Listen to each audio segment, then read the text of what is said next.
Hello, I'm Arthur Malman, the chairman of the East Hampton Group for Good Government, a nonpartisan group that tries to educate the residents on various issues facing the town.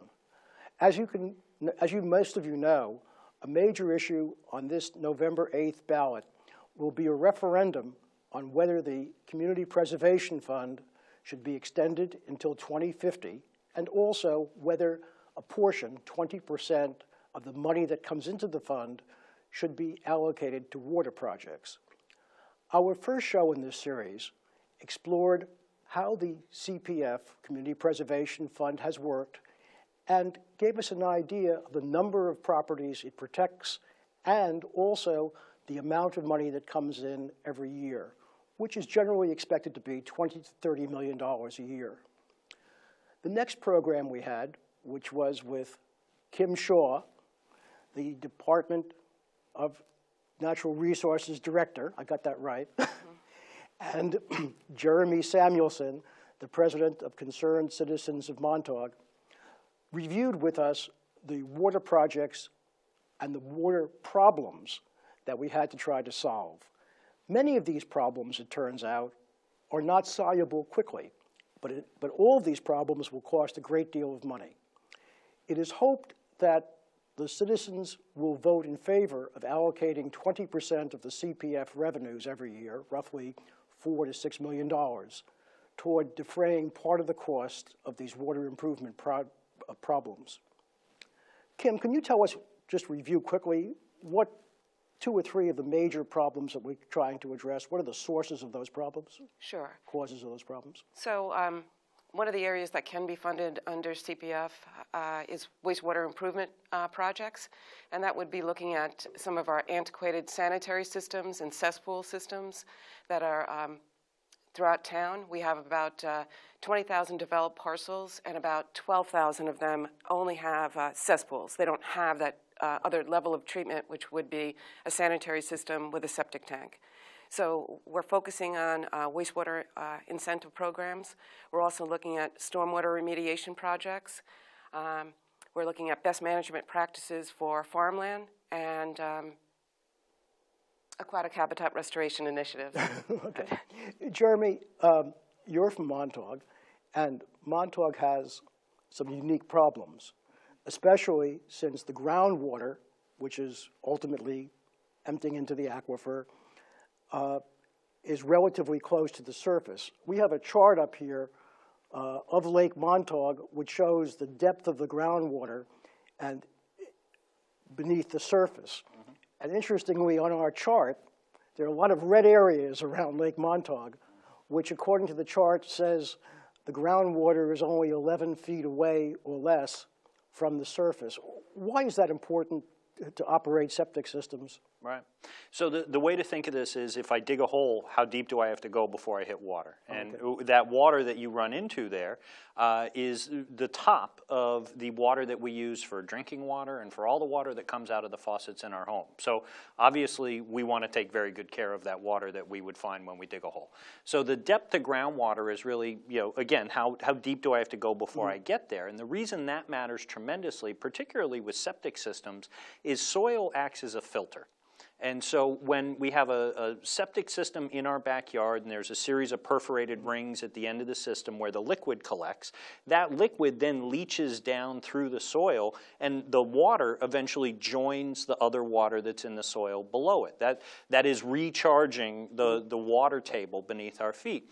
So the soil that's in between the bottom of the septic system and the top of the water table literally acts as a filter. So you need that soil to be sufficiently separated. You need enough distance between the top of the water table and the bottom of the septic system so that the biological processes of desiccation, for example, of the bacteria. That's a big word. What's that mean? So really, in very simple terms, you want the bacteria that's in your system to die when as the water works its way through the soil. It's drying out the bacteria that's in there. So it's just like a carbon filter that you screw onto your system when it comes out of your faucet. It's doing the same thing. It's forcing it through layers that are going to filter it. So really, any place that you've got red on this depth of groundwater chart, I should be a little bit concerned because my filter under my house or under my business is relatively short, and it's not going to obviously filter as much as if the groundwater were 50 or 75 or 100 feet beneath my home or my business. Is that pretty much the way it works? As a concept, yes. Yeah. So what we're asking people to think about is, would we build it the same today? So we have a lot of legacy development decisions that were made a long time ago in this community. A couple of these date back, to 100 years ago. Some of these are, especially in Montauk, focused around the 50s and 60s. That's when we had a development boom in downtown Montauk in particular. And so you think about the design standards that were in place then, are those the same as they would be now? And the answer, not surprisingly, is no. So if we have an opportunity to upgrade some of these systems, if we know we want to do better, one of the first challenges that we have to address is how do you pay for it? Okay. So when we get into a conversation that says, has the county approved systems that are better than what they did in the past? The answer is starting to be yes. Many of us have worked with the county for years now to get them to identify this as a priority issue and update their codes and their list of approved technologies for what you're allowed to put in on a property. So the legislative piece of it's coming into focus, and we'll see more on that in the next couple of months. You very quickly get over to how do you pay for it? Okay, before we even get to how do we pay for it, I want to make sure we all understand the problem and how long a time frame we're talking about. Kim, we're going to use Montauk again, but really this is almost any place in the town. We talked about the flow from my septic system going down, sometimes as little as 11 feet for filtering.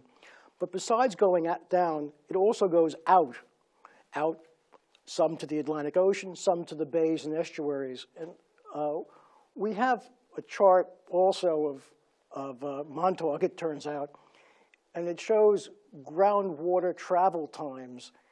And the ones at the edge of Lake Montauk are 2 to 5, I guess it's years, is that?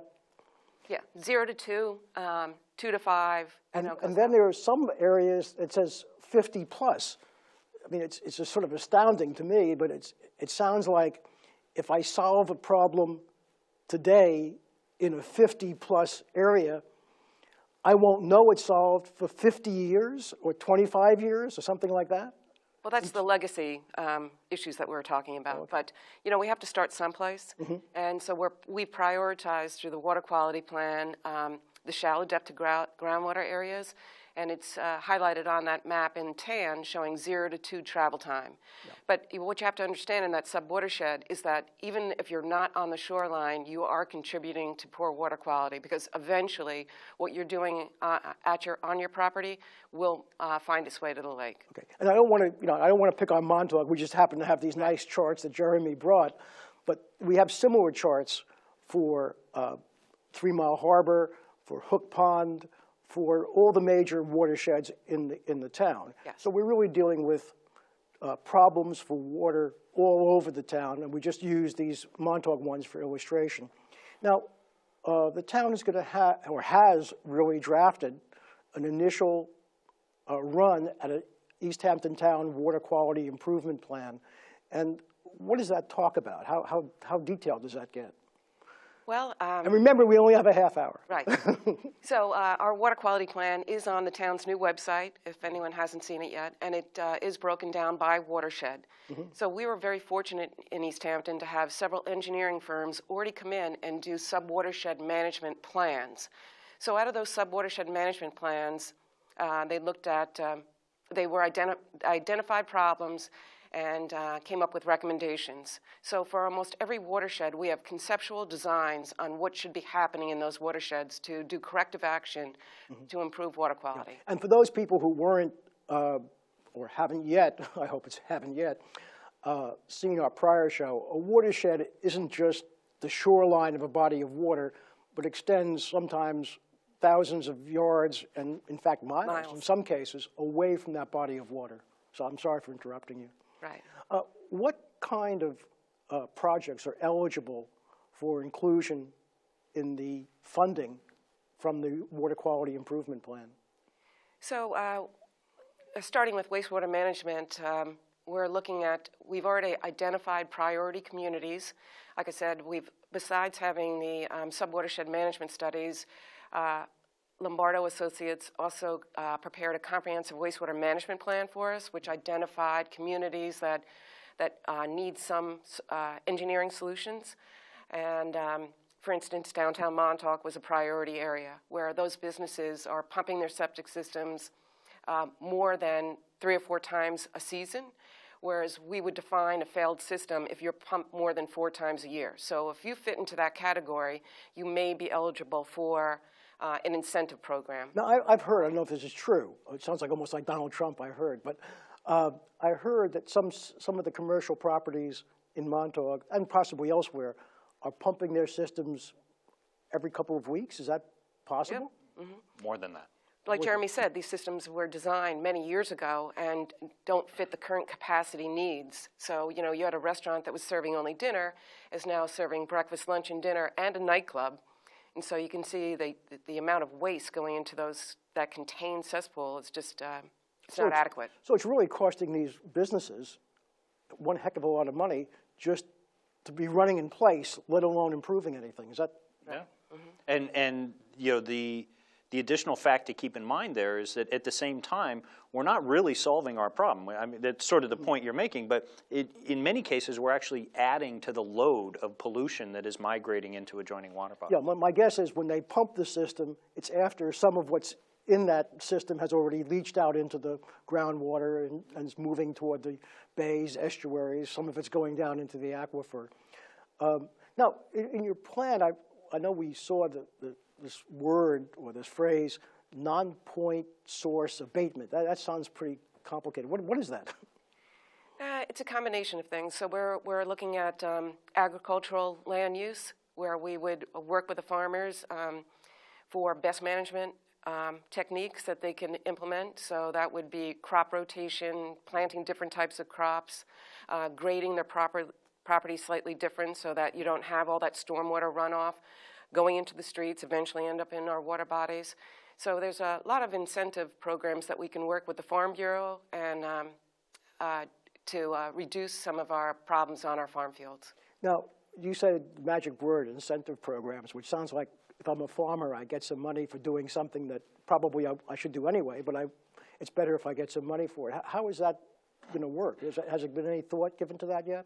Yeah, there is an ag plan that is developed every year, and as long as whatever the farmer wanted to do complied with the plan, it could be funded through CPF. Oh, okay. And how about the water itself? Is there going to be anything done to bring back the fish and the oysters? And yeah, go ahead. Yeah. You know, we've got great ideas. Like I said, they were outlined in some of these sub-watershed management plans. So there's a lot we can do, from reactive barriers to artificial reefs to planting different types of grasses. So, yeah, for each watershed, we have at least 100 different recommendations for water quality improvement initiatives. Now, I know during the last show, Jeremy explained that because of nitrogen loading, a lot of our bays and estuaries have lots of algae. And somebody pointed out in this water quality improvement plan, there's a section, again, I hate to pick on Montauk, but that's where it was discussed, that there's a possibility of algae farming.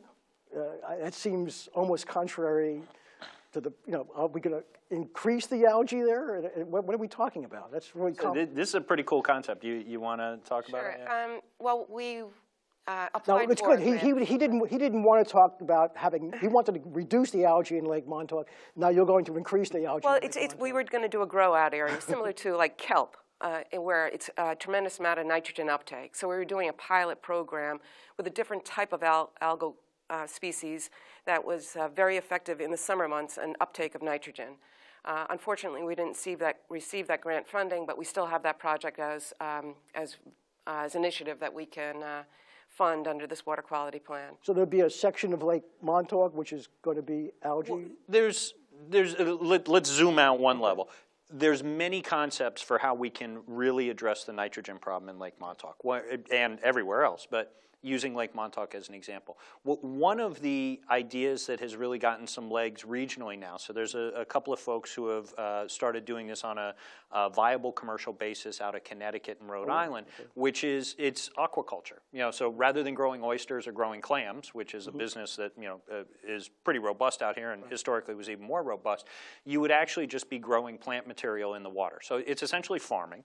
And what it really does is it's nitrogen sequestration. So it's basically you're allowing the fertilizer, you know, whether you whether it got in as fertilizer that was applied at too high a rate on the land and then washed into the water, whether that's where the fertilizer is coming from or whether it's nitrogen that migrated through the groundwater as part of the septic system problem that we have. What we're really doing is over-fertilizing the harbors. And so, you know, the notion behind this idea is that you would actually deliberately soak up some of that nitrogen and then remove it from the system as something that has an ancillary use. Would actually have a commercially viable, you know, output that, you know, somebody could make a living actually removing nitrogen from the water bodies out here by using that fertilizer rather than trying to, you know, have some other way of solving that. Sounds like a win-win situation. I mean, it's one of the few in this area. Now, also, the idea of pollution prevention, I know, is something that you want to do in the plan. What kind of pollution prevention are you talking about? That incorporates a lot of stormwater remediation. So instead of, we're doing some bioswales, we're doing rain gardens. I think you could see a couple of them in the village already installed. Oh, but wait. Bioswale and rain gardens are pretty sexy terms. What do they mean, and where can what is that all about? I mean, it's an area where what we're doing in Springs on one particular project is we've excavated the upland area surrounding Accabonac Pond, Accabonac Harbor. We've then filled that area with sand and gravel and then planted it so that it's a large area to absorb some of the stormwater runoff. So you're getting treatment by filtering through the sand and gravel and then uptake through the plants before you hit the surface waters. That's pretty good. I mean, in general, the two terms that you run across, whether you're talking about, you know, a bioswale or, you know, some of the other filtration methods, is you really want to slow and you want to filter. You know, so if you think of all of the embayments in town, all of the water that surrounds us, if you think of those as receiving areas for some of this pollution, before you get there, you want to deliberately put either structures or plant, you know, layouts, gardens, whatever. You want to slow down the water on its way to, you know, delivering that pollution, and you also want to filter the water before it gets into a harbor or a bay. So everything that Kim's describing, you know, for example, there are designs that are actually for boat ramps, where rather than having it just be a concrete launching pad for pollution to just get washed straight in, what you want to do is you want to have it retain its primary function as a boat ramp, but you want to have the design actually get modified so that some of that water that would hit it would then get diverted and go through a couple of these swales, and there are opportunities for plants to take up some of the nutrients. I mean, that's kind of easy to, you know, imagine what you're talking about. Yeah. And kind of basic. It sounds almost like, gee, why didn't we think of this 100 years ago? It doesn't cost very much. Now, what about these? Somebody said there were some barriers being installed, at least in the village someplace, on some pilot basis, Kim? The permeable reactive barriers. That's a mouthful. I know. Yeah, we're doing a couple pilots in 3 Mile Harbor watershed. Oh, okay. I believe there's some plan down the road for the village, but right now the town is leading that way. We've received grant funding, and we're moving ahead with 2 large-scale projects. Now, in any of these projects, it sounds like people have to be made aware of the problems that they're causing. I mean, in my own experience, when I mentioned a septic system to a friend of mine who has a house next to a water body, his first question was, do I have one? And where is it? And, gee, is that any place near my well? Are there any plans to try to educate people more, other than our show, which is not as popular as we hoped? Yeah, public education outreach has got to be a primary part of this plan. You're right. A lot of people don't know if they have a sanitary system, with the tank, or they just have cesspools. And many people aren't even aware where they are on their properties. So we've done a lot-by-lot analysis in most of our watersheds, so we know where most of the systems are. And that's why we've prioritized different watersheds for different types of treatment. Not everybody needs an upgrade to their sanitary system, but we have identified neighborhoods that were developed in the 50s, 60s, and need some type of treatment. Well, I think I've heard somebody mention Hog Island. Is there Hog Creek Hog area? Creek, you know, is there some local movement there to encourage one of these systems, or? That would probably be a prime candidate for a small community system. What we need to do to prepare for that is to make sure that we have interior land available for development so that we can have some type of treatment, a treatment area where the system would be installed. And what we're talking about in community systems is all subsurface. You're not going to see anything above grade, and high level of treatment for nitrogen.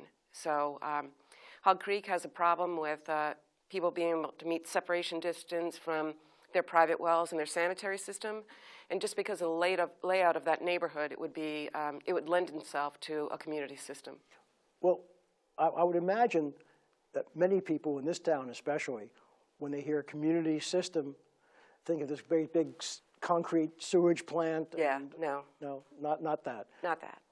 Now, from a town's perspective, are you going to just sort of mandate where a community system goes, or are you going to wait for the residents to want this? Because it seems to me that if I were in an area where the groundwater was too high for my septic system to work, and there were all these septic systems of adjoining households crowded one next to the other, and I've got wells and bays and everything, I mean, it seems to me like I should try to at least support, forget how it's funded, at least support the idea of doing something on a more community-wide basis.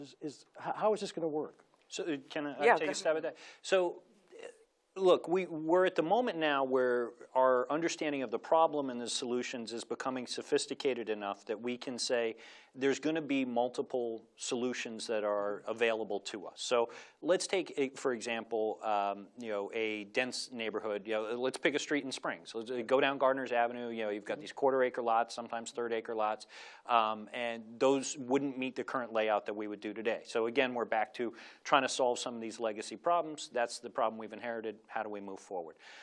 There's a bunch of different ways you could come at that. What would be a mistake is if people assume that there's either one solution or that the one solution that's available is for us to come in and now do something that looks like sewering for whole streets or whole neighborhoods. That's one opportunity that could be appropriate for different areas of town. Like let's think about the docks in downtown, or the docks or downtown Montauk. A lot of commercial structure, multi-story. By the way, just because you're trying to get more money from the plan for Montauk, is this what you're talking and about? that's exactly what I'm doing. So, if you look at what's appropriate for the docks area in Montauk, you're probably not going to export that same solution to an area like Gardner Avenue and Springs. In an area like that, you might find that continuing to have a septic system that is single and separate for that property, but just uses some upgraded technology is far more appropriate. You're not going to then incur the risk of having greater density of development. You're not going to have a community-based system where you have to create a tax district to go along with that. No. You still own the infrastructure associated with your property. You still have a responsibility to maintain it. You can upgrade it. You can swap it out. You can do whatever you need to, but you have to meet a higher set of standards. Okay. Now, Kim, everybody's been talking about the fact that the sewer police are coming, or the septic system police are coming. Everyone's really saying that? Well, they're saying something a little bit less, shall we say, polite. But I don't want them on my property. Yeah. I mean, you've gone to some of these town meetings where people have really become very agitated about other people telling them what to do on their property. But we never hear that argument with fire code. No. And I'm serious. No. Nobody ever says, I'd like to buy a house, but this whole thing about having heat in my house, I don't believe in heat in a home. So this notion about having a boiler. Look, we need to fundamentally rethink the list of things that are the responsibility of a homeowner.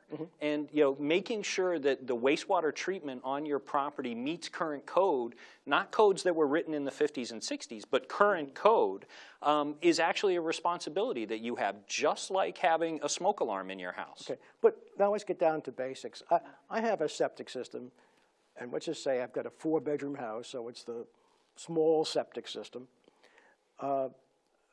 Do we have any idea how much it's going to cost me to do a denitrification system? I mean, it's got to be a pretty big number. Not necessarily. I mean, so, really what we're talking about is, where do you put the waste? Right now we dig a deep hole and we make sure that the waste is in the hole, out of reach to any of the plants that could actually use the nitrogen that's in that material. One of the most appealing technologies that's coming online now is really a set of PVC pipes that gets buried about 18 inches beneath the surface and has perforations in it, so the waste gets pumped into those pipes and then is accessible for root material for lawn or for trees or whatever. So really, you're taking that fertilizer, the nitrogen that's in the waste, and you're making it available to the plant material that's near the surface. Right now, what we've done is 2 mistakes. We've dug a hole that puts it out of reach to the plants that could use it, and then we've put it closer to the groundwater that we're trying to protect. Now, Kim, I know that this plan is still in its formative stage, but how are you going to prioritize where the money goes? Where we start our projects, or? Well, I've got a septic system at my house. I'm half a mile away from the nearest body of water.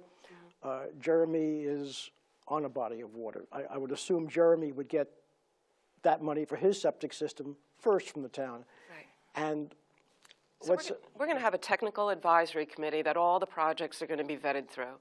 And there's going to be a cost-benefit analysis associated with each of these initiatives. So I think it's going to be a matrix of how we figure out where our priority areas are. Is it going to be areas? Oh, Kim, guess what? You got to spend more time figuring out this matrix, because our time is up, unfortunately. And I really want to thank both of you.